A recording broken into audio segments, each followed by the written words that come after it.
श्री कृष्ण गोविंद।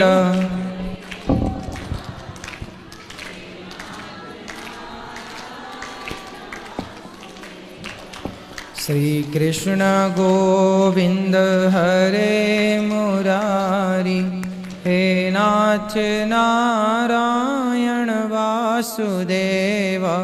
श्री कृष्ण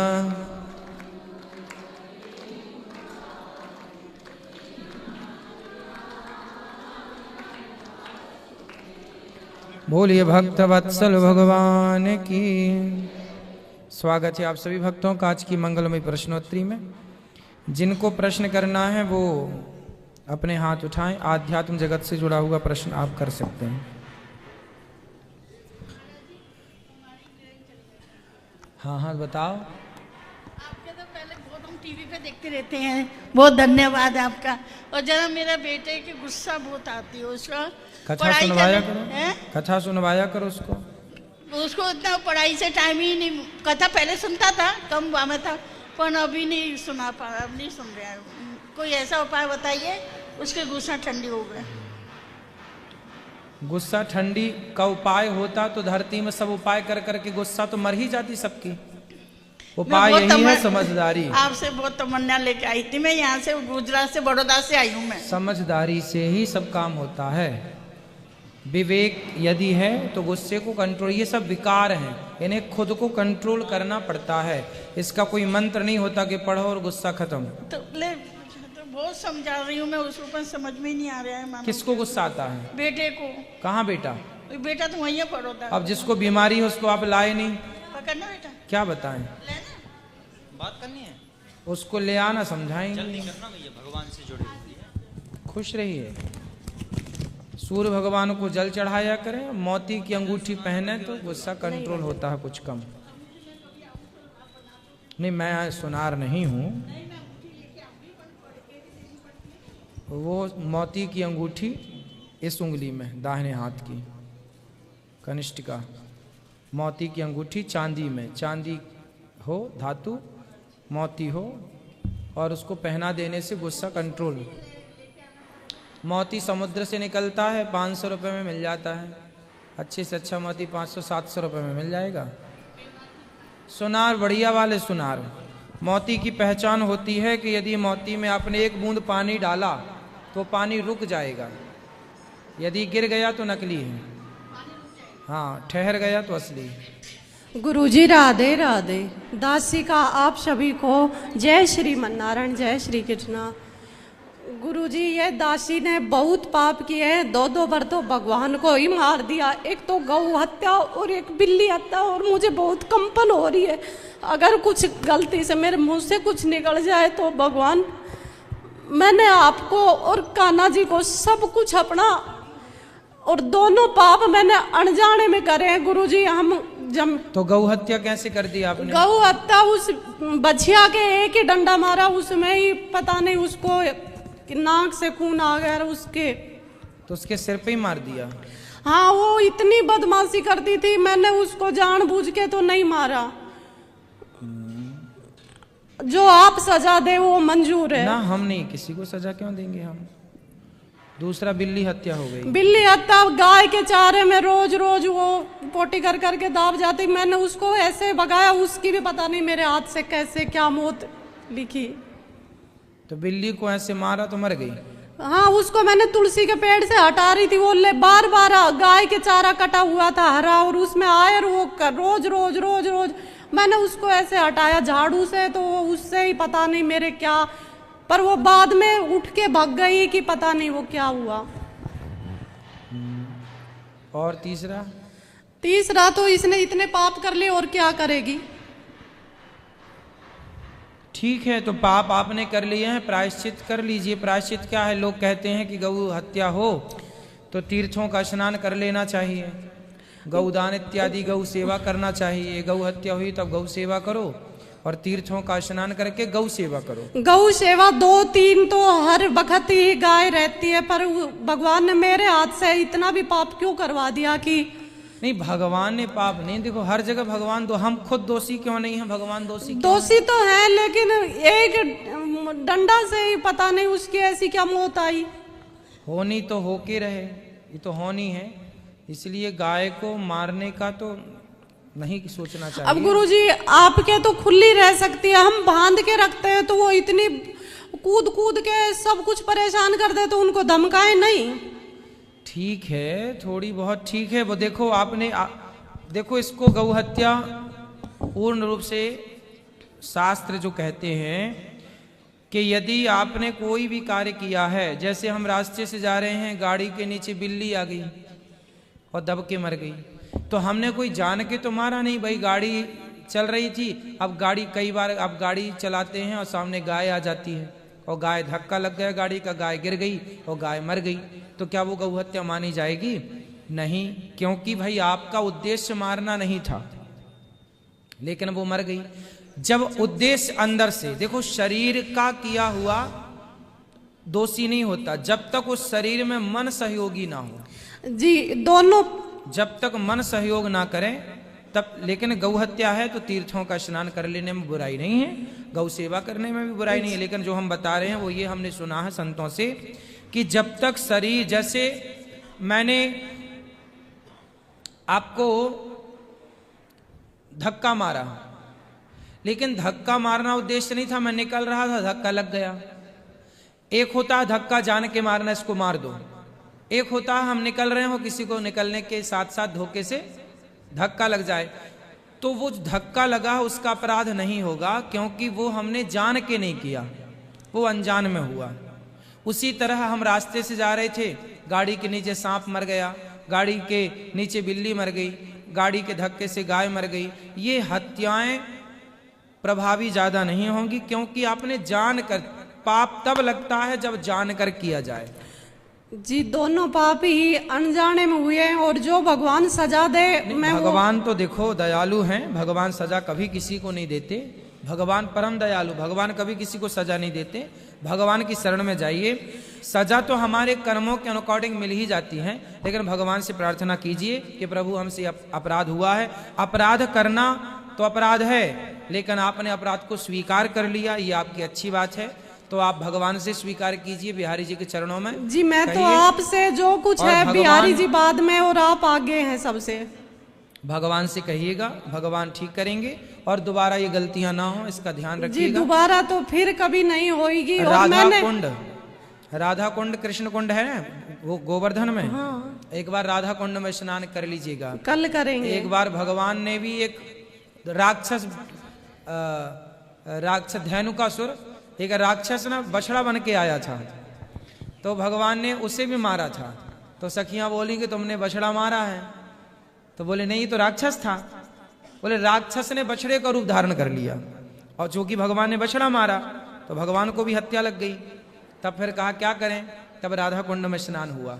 तो जो भी पाप जाने अनजाने में, बिल्ली गाय इत्यादि जो भी हम नहीं चाहते थे, एक तो होता है गौ हत्यारा जो जान के मारता है, वो तो हत्यारा है भाई, पर आपने तो धोखे से लग गया, डंडा एक मारा और मर ही गई।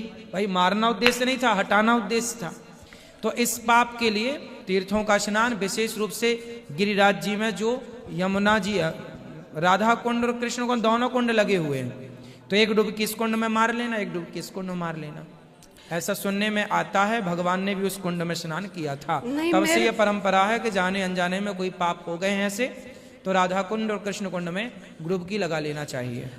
दूसरा सवाल यह है कि मासिक धर्म में गुरु मंत्र जपे या श्रीमन नारायण ही जपे? उस समय श्रीमन नारायण चलने तो, मन में चले तो कोई दिक्कत नहीं है, मन में आप जाप चलता रहे भीतर अंदर अंतःकरण में, कोई दिक्कत नहीं। मैंने ये सुना है कि कृष्णाय वासुदेवाय हरे परमात्मने प्रणतः क्लेशनाशाय। ठीक है, सब ठीक है, लेकिन जो आप मंत्र सभी श्रेष्ठ हैं, नहीं, जो आप जपना ये दासी आपकी ही शिष्या है। हाँ, तो ये मंत्र भी अच्छा है, ये भागवत जी का श्लोक है, कृष्णाय वासुदेवाय हरे परमात्मने प्रणतः क्लेशनाशाय गोविंदाय नमो नमः, ये भी जपो, और जो श्रीमन नारायण वो भी जपो। हाँ, और तीसरा सवाल यह है कि आप तक पहुंचने में बहुत अपमान सहा है। क्यों? पता नहीं, आपसे मिलन ही नहीं होता, कभी कोई रूठ के भगता है, कभी कोई रूठ के भगता है, पता नहीं क्या। कौन रूठ गया? बस ऐसे ही जो आपके दासी दास है, कभी कोई किसी का बात पता नहीं। हम तो इतना कोई बुरा भी नहीं करते, सबको एक साथ लेके आना, सबको इतनी वो करना, और फिर आके यहाँ आके भी फिर आपके पंडाल में बैठ के भी ऐसी ऐसी बात करते हैं कि कौन? वो आपकी दासी है, वो आई नहीं, वो उसने चलो जो कुछ बोला उसका पूरा हुआ। जो उसने बोला वो पिछले साल हम 29 जनवरी को आए थे, तो उसने भी जो बोला वो पूरा हुआ। कोई बात नहीं, हम तो देखो आप लोगों से मिलने के लिए ही यहाँ प्रश्नोत्तरी भी करते हैं, कथा सुनाते 3 घंटे, फिर 1 घंटा आपको अलग से समय देते हैं और वहाँ अंदर मिलते भी हैं सबसे, ताकि सबसे मिलना जुलना हो। हम तो तैयार रहते हैं आप लोगों से मिलने। हम सुबह 8 बजे मिलते हैं, 9 बजे मिलते हैं, सुबह 10 बजे मिलते हैं, सुबह 11 बजे मिलते हैं, फिर 1 बजे से कथा 4 बजे तक, फिर 5 बजे मिलते हैं, फिर देखो 6:30, दिन भर मिलते हैं आप लोग। आपसे लड़ाई नहीं थी, इस माइक से लड़ाई थी कि आपसे आमना सामना बात नहीं हो लड़ लो पाई। थोड़ा माइक नहीं, मैं नहीं लड़ रही थी। और हम अलवर जिला आपने सुना होगा, हाँ सुना है। हम वहाँ से भिवाड़ी टपुकड़ा क्षेत्र से हैं। चलो, आप भगवान आपको सुखी रखें। कथा कब कराने आ रहे हो आप? जब ठाकुर जी चाहेंगे बिहारी जी तब। जल्दी करना भैया। जय श्रीमन नारायण गुरु जी। मैं भी यहीं से साथ में, हम दोनों दासी साथ ही हैं। 1 साल हो गया हमें आपका गुरु मंत्र लिए हुए। पिछली बार भी जनवरी में आए थे, अब की बार भी जनवरी में आए हैं। खुश रहिए। तो मैं ये कह रही कि मैं पोथी पाठ करवाना चाहती हूँ, तो वो बात तो मैंने कर ली पैसे, लेकिन आज मैंने ना रसोई अन्य क्षेत्र और रसोई के उनके पैसे दे 31,000 दिए हैं। तो वो 21,000 तो मैं अभी नहीं दे सकती, लेकिन मैं सुनो 1 मिनट, मेरे 2 भतीजे जवान एक्सपायर हो गए, मैं उनकी फोटो ला सकती हूँ? हाँ ला सकते हैं। तो यहाँ 7 दिन मैं टीचर हूँ, तो 7 दिन रह के करवाना चाहती हूँ। तो आपके यहाँ तो भाई पर्सनल नंबर मिल जाए मेरे को, क्योंकि मैं अभी तो अफोर्ड नहीं कर सकती। कोई बात नहीं, जब भगवान आपको लायक बना दे, सामर्थ्य बना दे, तब कर लो। मैं लायक ही हूँ, टीचर हूँ, मैं तो गवर्नमेंट टीचर हूँ। फिर खुश रहिए। हाँ। फिर आप आओ इसी बहाने 7 दिन रुको, यहीं सुनो आनंद से। कोई बात नहीं, बिहारी जी उनको चरणों में स्थान दे। खुश रहिए। गुरुदेव श्रीमन नारायण। जय श्रीमन राधे नारायण। राधे जी गुरुदेव, मेरा एक प्रश्न है, मन में संशय है। गुरुदेव, हमारे 4 वेद है, 18 पुराण है, 108 उपनिषद है, अथाह ज्ञान की धाराएं बह रही है, जो संतों ने अपने शब्दों में व्याख्यान किया है, चित्रित किया है। लेकिन गुरुदेव, एक वर्ण के लिए तो ये सभी कुछ करने का प्रावधान है, लेकिन जो नीचे के 3 वर्ण है गुरुदेव, इसमें मेरे मन में ये प्रश्न है गुरुदेव कि हम कितने पुराणों को पढ़ सकते हैं?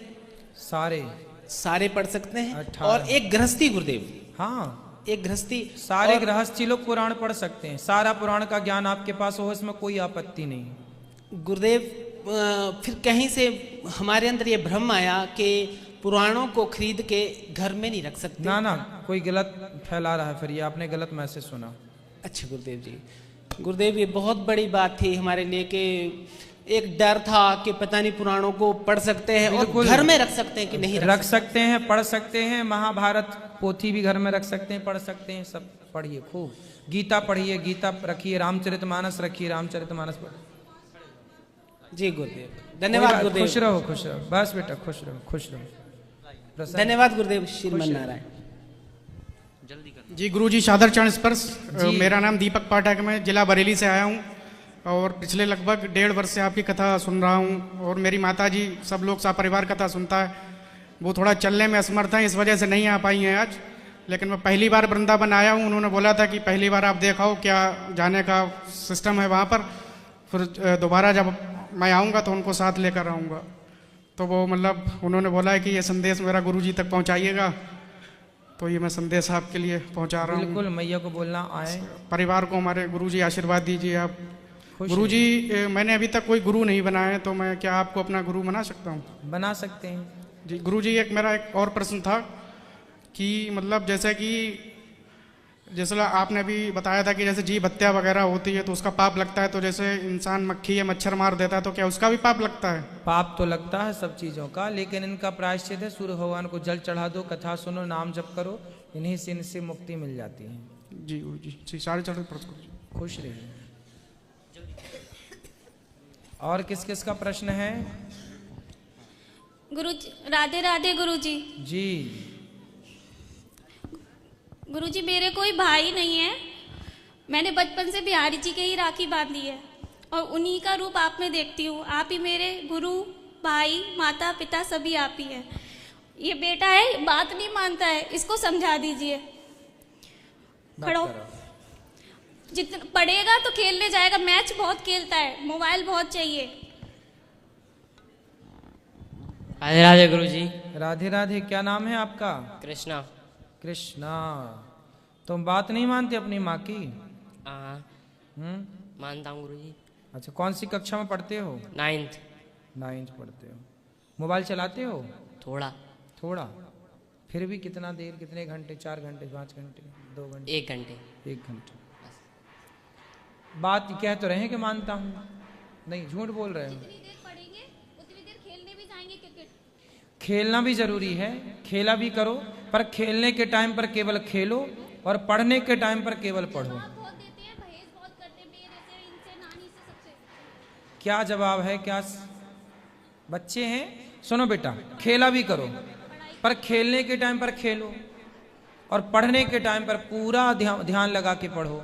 पढ़ लिख के कुछ बनना है कि मोबाइल ही चलाओगे? बनना है। क्या बनोगे? क्रिकेटर। क्रिकेटर बनोगे? तो अच्छा है, क्रिकेटर बनने के लिए भी थोड़ा बहुत पढ़ लो, अच्छा है। जी गुरुजी। थोड़ा पढ़ते भी चलो, क्रिकेटर बन जाओ, अच्छा है, लेकिन फिर भी थोड़ा पढ़ते भी चलो, क्योंकि दोनों रास्ते खुले रहने चाहिए। जी।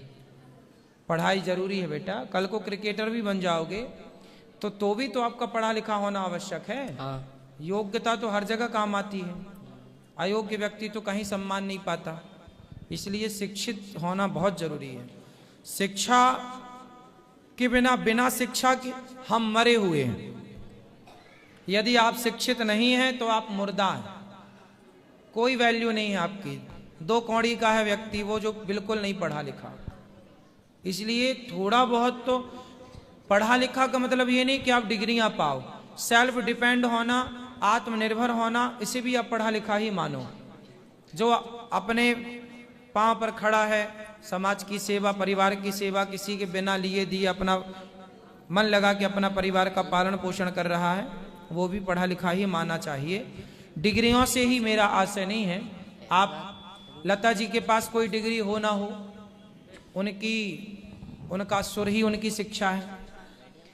तो पढ़ाई का मतलब ये नहीं कि हमारे पास सिर्फ डिग्रियां हो। आपके अंदर कोई टैलेंट है तो भी आप पढ़े लिखे ही माने जाएंगे। लेकिन फिर भी आज के युग में पढ़ा लिखा होना बहुत जरूरी है। बिना पढ़ा लिखा मुर्दा है। बिना पढ़ा लिखा कौन है? मुर्दा। तो आप पढ़े लिखे हो? हाँ। तो बताओ फिर 70 में क्या जोड़े कि 17 हो जाए? जोड़ दो। बताओ। 9वीं पढ़ते हो? ये उत्तर तो हमने 6वीं 7वीं में पा लिया था। 70 में क्या जोड़ें कि 17 हो जाए? फास्ट। माइनस के 53। अरे माइनस प्लस नहीं लगेगा यार। माइनस आप जोड़ना है, घटाना नहीं है। हम बोल रहे हैं जोड़ो, प्लस करो, माइनस नहीं करो। 70 में क्या जोड़ें कि 17 हो जाए? जोड़ना है, प्लस करना है, ना कि माइनस। पता नहीं। आपने क्या बोला? माइनस कर दो। माइनस नहीं करना ना। बताओ कैसे होगा? हाँ? क्या जुड़ जाएगा? पता नहीं। हिंदी से लिखो 70 और फिर हिंदी से लिखो 17, आ की मात्रा जुड़ जाएगी। 70 में क्या जोड़ दें कि 17 हो जाए? आ की मात्रा जोड़ दो, हो जाएगा। 70 17 आ की मात्रा। देखो पढ़ा लिखा होना जरूरी है। नहीं पढ़ोगे तो ऐसे चुपचाप रहोगे, पढ़ोगे तो बोलोगे। तो पढ़ना जरूरी है कि नहीं? यस। हाँ, पढ़ो, काम आएगी विद्या। हाँ। चलो दूसरों को दो।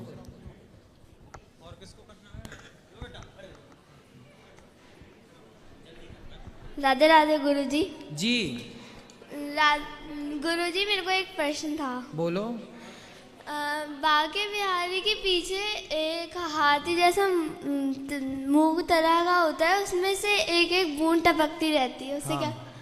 वो भगवान जी के जो भक्त वहाँ पुजारी इत्यादि रहते हैं, वो लोग वहाँ पर अपना हाथ